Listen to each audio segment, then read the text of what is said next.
Muy, pero muy buenos días tengan todos y cada uno de ustedes. Sean bienvenidos una vez más a este su programa, Lo que la Biblia quiere decir. Espacio que ha sido abierto por el Espíritu Santo para que todos tengamos la oportunidad de tengamos un momento de estudio de la palabra y que crezcamos espiritualmente.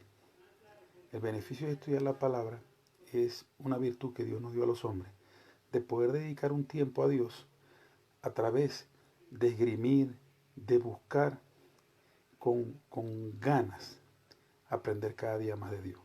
Y de más nada se puede gloriar el hombre en la tierra, sino de decir que ha llegado a conocer a Dios. Y una de las maneras de conocer a Dios es a través del estudio de la palabra. En esta mañana trataré de ser breve. Yo sé que a veces uno se inspira en el estudio de la palabra, pues, y una enseñanza puede durar 1 hora, 40 minutos, puede durar hora y media. A diferencia de una predicación con una enseñanza, es que cuando estudiamos la palabra, nosotros tenemos la responsabilidad de llegar a la verdad de lo que estamos estudiando. Y hasta tanto nosotros no vemos realmente que está claro el tema, nosotros seguimos buscando los argumentos necesarios a través de la regla de interpretación de versículos paralelos para esclarecer lo que es una verdad bíblica. A veces los mensajes pueden durar 1 hora, 40 minutos, pueden durar 1 hora. Hubo un mensaje que duró 1 hora y 27 minutos, que es donde estábamos explicando evidencia de un verdadero apóstol. Pero es necesario a veces llegar hasta allá. Si a usted de pronto no le gusta escuchar un mensaje tan largo, escúchelo en parte. Porque a veces nosotros como tutores, como personas que hemos sido puestas por Dios para enseñar la palabra, no, o sea, nos afanamos de alguna manera, que aunque no debería ser la palabra, por en verdad llegar a la verdad de lo que Dios nos quiere decir o del pensamiento del escritor, y ahí de pronto se nos va un poco el tiempo. Cuando digo que quiero ser breve, vamos a saludar rápidamente. Está mi hermano William Ocando. Bendiciones, mi hermano. Aprovecho este momento para poder nutrirme espiritualmente a través de su enseñanza. Amén. Qué humildad la del hermano William. Hermano, ya usted le doy la gloria a Dios porque usted es un hombre ya preparado para enseñar, hermano. O sea, he sido testigo de cómo has llevado William el proceso en años, desde que te conozco. Y sé que busca a Dios diariamente a través de la palabra. Y el que se acerca a Dios, más Dios se va a acercar a él. Igualmente, hermano, humildemente le doy gracias pues por esperar este momento, como dice usted, para nutrirse de la palabra. Porque tanto usted como yo sabemos la virtud que hay en nosotros de que Dios nos escogiera en este tiempo para poder dar. Porque realmente pasamos el proceso de recibir, de que la manifestación del Espíritu Santo se comenzarán a hacer una realidad en nuestra vida y ya pues ya tenemos el beneficio de poder enseñar. Y qué bueno, mi hermano, que en esta mañana Dios me da ese privilegio. Bueno, como le venía diciendo, amado hermano, entonces es necesario acercarnos a Dios a través de la Escritura con un corazón sincero, contristo y humillado, de tal manera que Dios hable a nuestras vidas, porque nosotros a veces nos acostumbramos a orar y a pedir a Dios, a pedir a Dios desmedidamente, pero no entendemos a veces que Dios también quiere hablar y Dios quiere responder a nuestras oraciones. Yo quiero tocar un tema que considero medular en la vida de nosotros como hijos de Dios, porque no hace mucho viví esa experiencia. Y les confieso que yo soy un hombre duro para llorar, hermano. Me cuesta que rueden las lágrimas por mis ojos. También está Carlos Pireda. Saludos, hermano, soy Carlos Pireda. Carlito, Dios te continúe bendiciendo, hermano.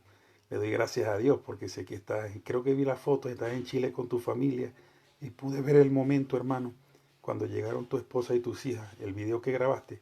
Y de verdad, Carlito, que te llevo en mi corazón. Sabes que nos une una amistad muy bonita. Si no nos veamos, yo sé que el día que se crucen nuestras miradas va a ser un abrazo de gordos, hermano, porque de verdad que, Carlos, te tengo mucho cariño. Yo sé que hace muchos años hubo coinonía en nosotros, porque trabajamos juntos, pero aunque el tiempo ha pasado, Carlos, créeme que cuando nos volvamos a cruzar las miradas físicamente, hermano, el abrazo va a ser abrazo de gorila, hermano. Lo quiero mucho, hágale extensivo mis saludos a su esposa, a sus hijos. Y de verdad, Carlos, que de donde quiera que esté, te quiero dar una palabra de parte de Dios hoy. Lo que son las viudas, los huérfanos y los peregrinos en otros países, Dios los guarda. Dios, la mano de Dios siempre está sobre ese tipo de personas, porque son seres como desvalidos por lo menos en el caso de nosotros como venezolanos, que tuvimos que salir a otro país, Dios sabe que no es fácil que una persona con una idiosincrasia distinta y con una colonia distinta al país que llegó, necesita realmente la ayuda de Dios. Y yo he podido ver aquí en Colombia, Carlos, cómo Dios ha metido la mano en mi vida y de verdad que le doy gracias a Dios. Y yo sé que lo está haciendo con vos, lo está haciendo con tu esposa y tus hijos. Lo que hay es que confiar en Dios. Y optar por esa virtud que Dios le dio al hombre, esa manera que le dio Dios al hombre de comunicarse con él, que Carlos es gratis, no hay que pagar nada. Simple y llanamente hay que cerrar los ojos en muchas de las ocasiones por la aflicción de espíritu ponernos de rodillas. Pero Dios no, Dios aunque le agrada una oración de rodillas, más que todo Dios lo que le agrada es una verdadera conversación con Él. No una vana repetición, no decir lo que dicen las demás personas, sino que con un corazón sincero cercano a Dios. Carlito, que Dios te continúe bendiciendo, hermano, y que Dios guarde tu familia, donde está. Y que Dios nos permita algún día reencontrar, que va a ser así. Bueno, como le venía diciendo, hermano, me cuesta mucho llorar. O sea, soy de las personas que no sé si llamarlo dureza de espíritu, ¿no? Porque aunque llegan momentos muy han llegado momentos muy difíciles a mi vida, es increíble como siento el dolor por dentro, pero me es difícil llorar. Y les voy a comentar algo rapidito. En el año 2012 murió mi hermano, el menor de todos. Murió y eso causó una tristeza muy tremenda en toda mi familia porque fue algo repentino. Fue una isquemia cerebral que le dio. Y fue un dolor muy grande. Pero yo me acuerdo, el primero que se dio cuenta que lo que le pasó a él fui yo. Y yo fui el que solo tuve que transmitir a mi familia. Y yo recuerdo ese momento, mi cara de tristeza, todo, pero no salían mis lágrimas. Y me recuerdo que cuando llegué en la casa yo viví una experiencia tremenda, porque eso me lo dijeron cuando yo estaba estacionando el carro en el parqueadero del apartamento. Cuando me llaman y me comentan la situación, pues yo subo con esa aflicción de espíritu al apartamento, al piso 10. Y cuando me acerco a la puerta, mi hijo pequeño Isaac venía como todos los niños salen corriendo cuando el papá va llegando, pero yo no sé qué vio Isaac en ese momento, que cuando él me miró la cara pegó un grito y empezó a llorar. Mi esposa lo agarró y me dijo, ¿qué pasó? ¿Qué pasó? Pero yo no había dicho una palabra. O sea, ¿qué sintió el niño en el momento que me vio? Que reventó a llorar. Entonces yo a veces pienso que así era la cara de tristeza que yo llevaba, que él, como yo uno siempre cuando el niño va llegando, uno se sonríe y le abre los brazos para agarrarlo, él lo que hizo fue reventar a llorar y salir corriendo a los brazos de su mamá. Sintió la aflicción de mi espíritu, pero yo no lloré. Y le comenté a mi esposa lo que pasó, pues ahí comencé a llamar a mi mamá, perdón, a mis hermanos, a ver cómo íbamos a tratar la situación con mi mamá, llegar a acercarnos a mi mamá y darle la mala noticia. Cosas, momentos difíciles y circunstancias de la vida que lamentablemente a veces le tocan a uno. Pero yo le decía a Dios, ¿por qué no lloro? Durante el velorio y el sepelio de mi hermano tampoco lloré. Yo di la palabra en la funeraria los 2 días y no lloré. Y yo le decía a Dios, Señor, yo quiero llorar, yo quiero derramar lágrimas. Ese es mi hermano, o sea, yo quiero sentir el dolor de lo que a él le pasó. Y solamente recuerdo que cuando sembramos a mi hermano, que yo iba caminando saliendo del cementerio de la Chinita, los que lo conocen en Maracaibo, me encontré de frente con mi pastor y él me miró a los ojos y me dijo como que entregarle esto a Dios. Y yo le dije, ya se lo entregué, le dije, ya se lo entregué.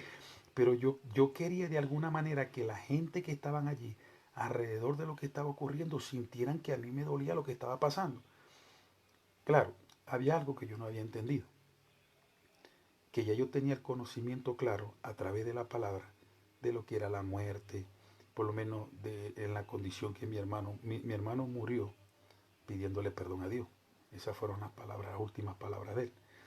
O sea, yo entendí a través de ese contexto de su vida, de que Dios le dio la oportunidad de que él se fuera con él. Y es esa esperanza venidera de que él se arrepintió delante de Dios, aunque ya él venía buscando de Dios, que él se arrepintió delante de Dios de su vida de pecado, fue lo que llevó a este ser que está aquí delante de ustedes a que no llorara.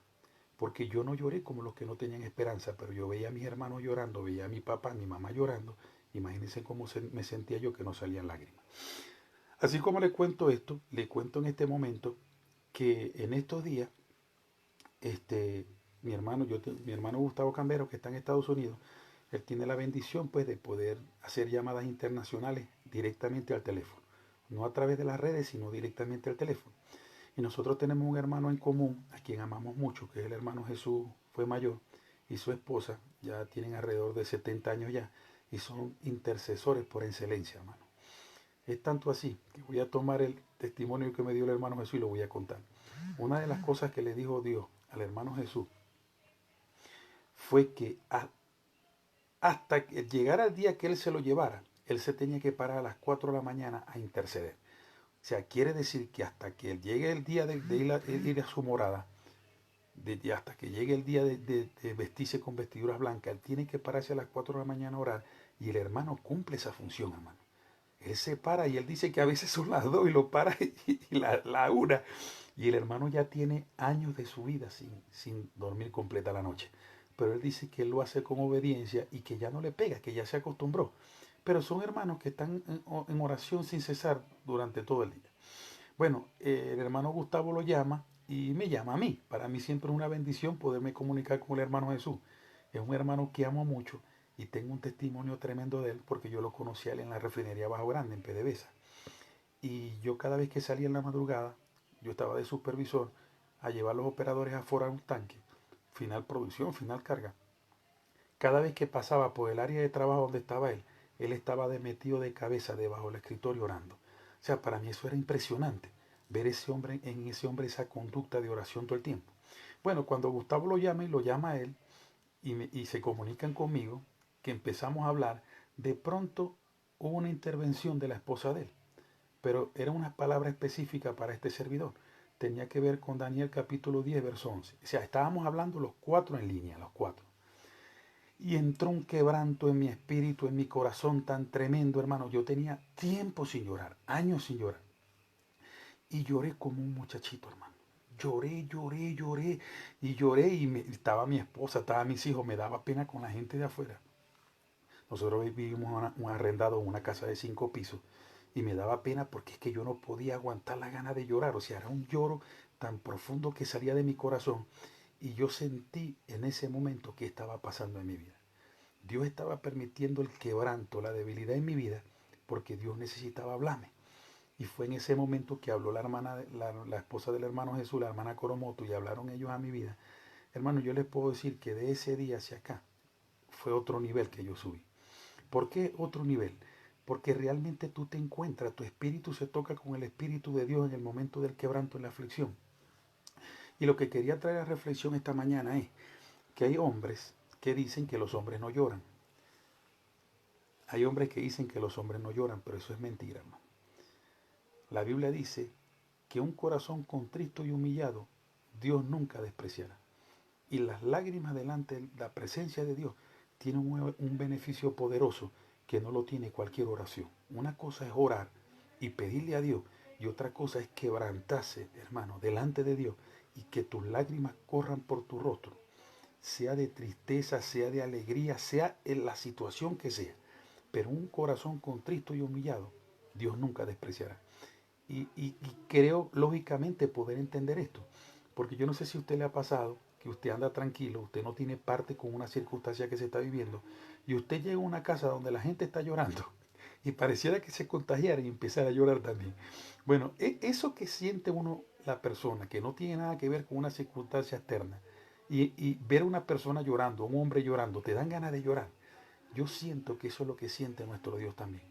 Nuestro Dios cuando nos ve quebrantados, llorando delante de su presencia, siente también eso que sentimos nosotros cuando vemos a otra persona llorar. Y tiene un beneficio. Yo quiero que nos vamos rápidamente. Vamos a irnos a Isaías capítulo 38. Y quiero tocar un tema para que ustedes vean el beneficio de lo que es una oración cuando uno llora delante de Dios. El beneficio que tienen las lágrimas de nosotros delante de Dios. Y el título que le he puesto a esta enseñanza es El beneficio de las lágrimas delante de Dios.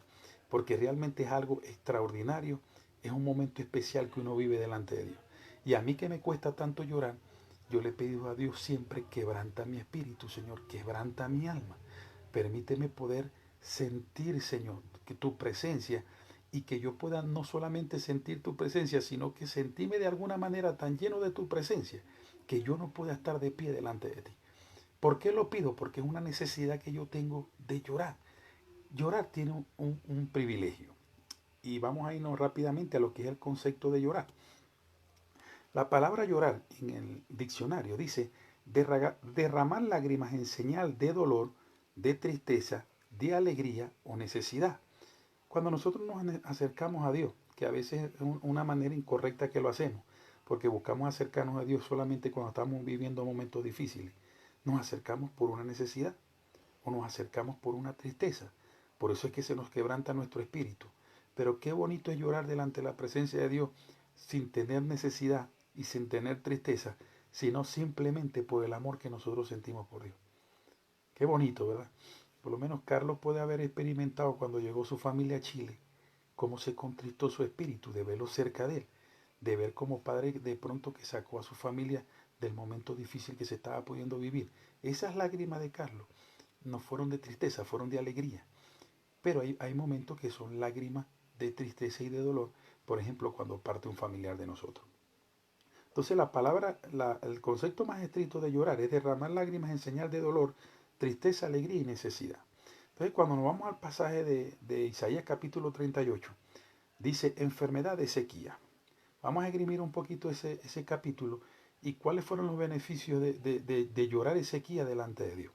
Dice así, en aquellos días Ezequías enfermó de muerte. Cuando se dice enfermo de muerte es porque tenía una enfermedad ya incurable.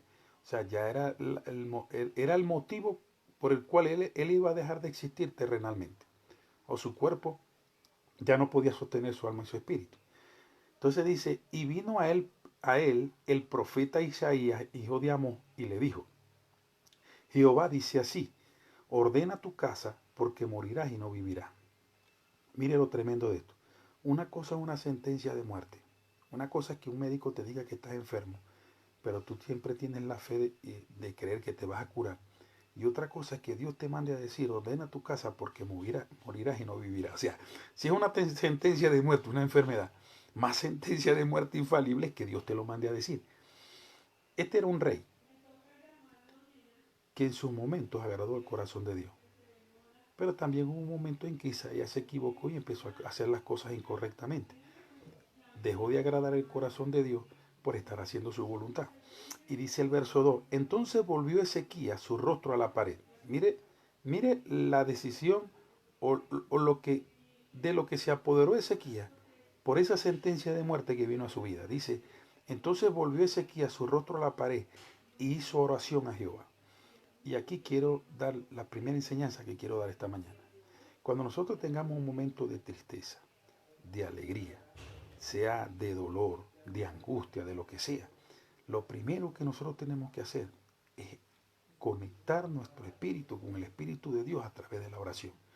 Hay personas, cuando están viviendo momentos difíciles, que lo primero que hacen es consultar al papá, a la mamá, a los hermanos, al vecino, al primo, al abuelo, consultar seres terrenales.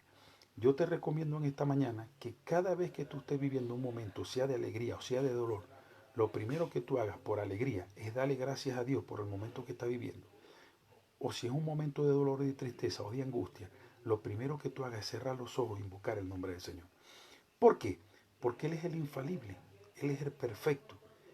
Él es el que debe saber primero por boca de nosotros lo que nosotros estamos viviendo en el momento. No porque no lo sepa, sino porque a Dios le agrada que nosotros hablemos con Él. Entonces dice, entonces volvió Ezequías su rostro a la pared e hizo oración a Jehová. Y escuchen lo que dijo Ezequías. Y dijo, oh Jehová, te ruego que te acuerdes ahora que he andado delante de ti en verdad y con íntegro corazón, y que he hecho lo que ha sido agradable delante de tus ojos. Y dice, y lloró Ezequías con gran lloro. Yo quiero que usted se meta en el contexto de esta palabra y entienda el momento que estaba viviendo Ezequías. La Biblia relata que entró una enfermedad a su cuerpo, debería ser incurable, y que Dios mandó al profeta Isaías y le dijo esta palabra, ordena tu casa porque morirás y no vivirás. O sea, el momento de irse terrenalmente de la tierra de Ezequías había llegado.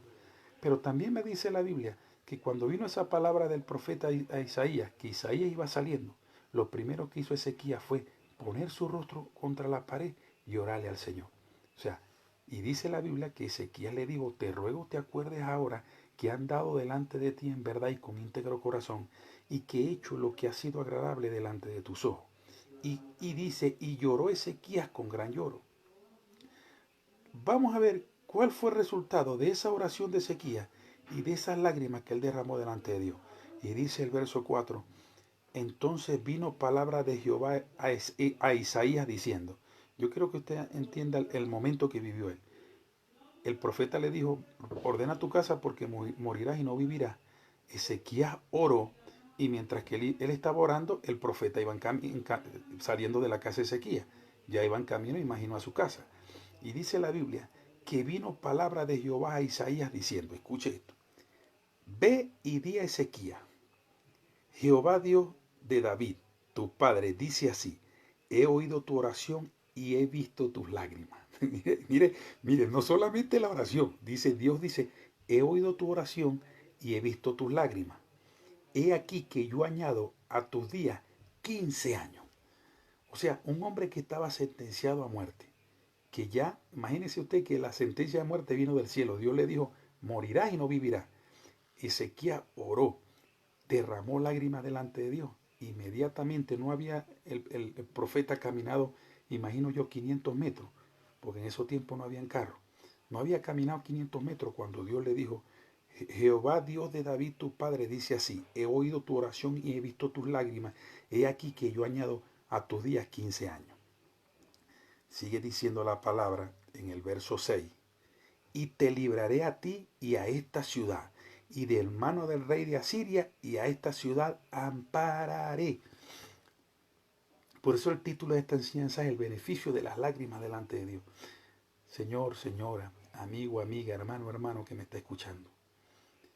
Cuando usted siente un momento de angustia, un momento difícil, sea la condición en la que usted esté, si usted está en una condición de pecado, cierre sus ojos y primero pídale perdón a Dios. Pídale perdón a Dios por la situación en que usted está. Y sucesivamente a ese perdón, al limpiar el camino delante de Dios, ponga delante de Dios la petición que usted tiene, sea de agradecimiento o sea de necesidad. Y la Biblia dice que si usted ora, Dios lo va a escuchar. Pero si usted ora con lágrimas, si usted derrama su corazón, si usted contrista su corazón delante de Dios, no solamente Dios contesta su oración, sino que mire el beneficio. La sentencia de Isaías era de muerte. O sea, Isaías seguro estaba pidiendo a Dios clemencia, porque nadie se quiere morir, hermano. ¿Quién se quiere morir? Aunque la vida sea difícil, aunque la vida tenga circunstancias adversas, la vida es bonita. La vida es una bendición que Dios le da a uno para que uno se manifieste en esta tierra. Y nadie se quiere morir. Para nadie es fácil que un médico le diga, tienes un cáncer en el páncreas, tienes un cáncer en el hígado y te quedan 6 meses de vida. Eso contrista, eso suprime a cualquier ser humano de una situación que está viviendo. Pero no se quede con ese diagnóstico. El médico ciertamente tiene una ciencia dada por Dios para poder evidenciar una enfermedad, pero la última palabra, el que tiene el dominio sobre la vida y sobre la muerte, es Dios. O sea, ¿a quién más voy a apelar yo en un momento ya de una enfermedad crónica de muerte? A Dios. Y eso fue lo que hizo Ezequías. Pero las lágrimas tuvieron un beneficio, porque dice, Jehová Dios de David, tu padre, dice así, he oído tu oración y he visto tus lágrimas. He aquí que yo añado 15 días más de vida a tu existencia, y te libraré a ti a esta ciudad de mano del rey de Asiria, y a esta ciudad ampararé. Y el verso 7 dice, y esto te será señal de parte de Jehová, que Jehová hará esto que ha dicho. Dice el verso 8, he aquí yo haré volver la sombra por los grados que ha descendido con el sol, y el reloj de acá, 10 grados atrás, y volvió el sol 10 grados atrás, por los cuales ya había descendido. Y dice, escritura de Ezequías, rey de Judá, de cuando enfermó y sanó su enfermedad. Ese tema no lo vamos a tocar, lo que Isaías escribió, porque realmente lo que yo quiero resaltar en esta situación es el beneficio de las lágrimas de una persona delante de Dios. Y este mensaje se lo quiero transmitir también a las personas que están de Venezuela, que están viviendo en otro país. Ayer yo vi en el Transmilenio 2 muchachas, no tendrían 20 años. Una estaba embarazada y la otra tendría no sé, como 18, 17 años. Se veía que era muy joven. Y ellas estaban hablando allí en el Transmilenio de la situación que están viviendo, que tenían 2 días durmiendo en la calle, y se veía, señores que me están escuchando, cómo ellas se contristaban porque lo que estaban diciendo era verdad. Se les veía en el rostro, en los maletines que tenían en su espalda, la necesidad de haber llegado a un país donde no tienen nadie en que los acobije, no tienen a nadie en que los acobije. Y yo dije entre mí, o sea, estas muchachas están pidiéndole clemencia a la gente y le están pidiendo de alguna manera misericordia que la ayuden. Yo dije, pero ya ellas se habrán acercado primeramente a Dios. Ellas sabrán que hay un beneficio en la Biblia que dice que Dios se encarga de la viuda, del huérfano y del extranjero. Por eso es necesario estudiar las Escrituras. Por eso es necesario acercarnos a Dios a través de las Escrituras. Porque por medio de Él sabemos cuáles son los beneficios que tenemos como seres humanos. ¿Qué pasa también? Que es lo que yo he visto en muchos venezolanos que están en condición de vileza, que se acercan al Transmilenio con el pelo pintado de amarillo, de verde, de rojo, con la cara tatuada, los brazos tatuados, el cuello tatuado. Y yo quiero que ustedes entiendan algo, señores extranjeros, que estamos en otros países. La apariencia deja mucho que desear. Y realmente cuando usted tome la decisión de hacerse algo en su cuerpo o cambiar su aspecto físico, prevea que el momento difícil va a llegar y que usted va a tener que depender de la misericordia de la gente. Y muchas veces esa apariencia no permita que la gente sienta piedad, porque no lo ven, realmente no ven la condición que usted está viviendo por lo que están viendo en su vida. Entonces hay muchachos jovencitos de 17, ayer se montó también un muchacho de 16 años, hermano, un muchacho menor de edad, solo en este país, no tiene a nadie, decía él, con unas cotizas, pero menor de edad, con el pelo pintado de amarillo y todo su cuerpo tatuado. ¿Quién va a sentir misericordia de una persona en esa situación? O sea, ¿quién va a querer sembrar un granito de arena, ayudar a una persona que evidentemente se ve que cualquiera no le va a dar un trabajo, que cualquiera no le va a dar una oportunidad de trabajo porque su aspecto físico no se lo permite y nadie va a querer tener una persona en esa condición en un trabajo? Entonces yo quiero que abrí este paréntesis para que los venezolanos que están saliendo de Venezuela por la situación que está viviendo tomen en cuenta que la apariencia física para el hombre que no tiene a Dios es indispensable. Cuide su apariencia física. Usted no puede pretender trabajar en un negocio atendiendo al público con un cuerpo todo tatuado, con una cara llena de piercing, unas orejas llenas de piercing, una boca con un alambre atravesado. Y digo todo esto es porque realmente a veces no vemos eso. A veces tenemos una cara de piedad pidiendo ayuda, pero nuestra apariencia demuestra otras cosas que no son correctas. Siguiendo con el tema de los beneficios de las lágrimas delante de Dios, y ya para cerrar el tema, veamos el ejemplo de Ezequías, hermano. Un rey sentenciado a muerte por una enfermedad que había entrado en su cuerpo. Y Dios, al escuchar su oración y ver sus lágrimas, le añadió 15 años más de vida. Pero aquí hay un secreto que Dios nos revela. Para que él pudiera tener una sentencia de muerte, él tenía una enfermedad en su cuerpo que iba a ser lo causante de esa muerte. Y para Dios añadirle 15 años más de vida, el mismo Dios tuvo que quitar esa enfermedad que iba a ser la causante de la muerte de Ezequías. Dios es el que sana. Dios es el que puede arrancar sin una operación física, sino espiritual, una enfermedad dentro de nuestro cuerpo. Cuando hay una enfermedad en nuestro cuerpo, tenemos que apelar al Dios del cielo. Y así como te contrista recibir la noticia de la enfermedad, contrístate delante de Dios suplicando misericordia y años más de vida. Y dice la Biblia que Dios escucha y ve las lágrimas. Y eso es lo que quería compartir con ustedes esta mañana. Mis hermanos, es de gran bendición estos espacios que Dios ha abierto a través de las redes sociales para el estudio de la palabra. Realmente cuando nosotros utilizamos las redes sociales conforme al fin y el beneficio de predicar la palabra de Dios por amor a las almas, por amor al establecimiento del reino de Cristo en la tierra, eso trae beneficios tremendos, tanto en el mundo físico como en el mundo espiritual. Pero es necesario que en nuestro corazón esté la disposición de hacer el trabajo de tener la colaboración nosotros en el cuerpo de Cristo conforme al fin con el que Cristo lo hizo. Cristo caminó en la tierra predicando el Evangelio, acercando el reino de los cielos a los hombres, para que los hombres fueran limpiados de su iniquidad y poder restablecer su vida con respecto a Dios, primero en el espíritu y después progresivamente en el alma y en el cuerpo. Ese fue el fin de Cristo y tiene que ser el fin de nosotros. Predicar el Evangelio a las almas para que las almas se salven y para que las almas obren arrepentimiento y realmente puedan restituir su vida con respecto a Dios. Ya sabemos el beneficio de la oración, el conversar primeramente a Dios las situaciones que estemos viviendo, primeramente consultarlo a Él y segundo, si la aflicción de nosotros es de tal manera que nos lleva a llorar delante de la presencia de Dios, vamos a tener respuesta de Dios y beneficios a través de esas lágrimas que no sabíamos que Dios nos lo iba a dar. Dios no solamente libró a Ezequías de la muerte, no solamente le dio 15 años más de vida, sino que dice, y te libraré a ti, a esta ciudad, de mano del rey de Asiria, y a esta ciudad ampararé. O sea, a partir de ese momento, esa oración, ese lloro de Ezequías, desató unas bendiciones en su vida que yo creo que él ni las imaginaba.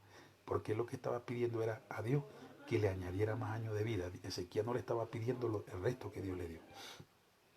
Mis amados hermanos, que Dios me los continúe bendiciendo, que Dios me los guarde, tome en cuenta a Dios en su vida, trate de buscarlo en oración, trate de estudiar su palabra para que cada día lo conozcas más.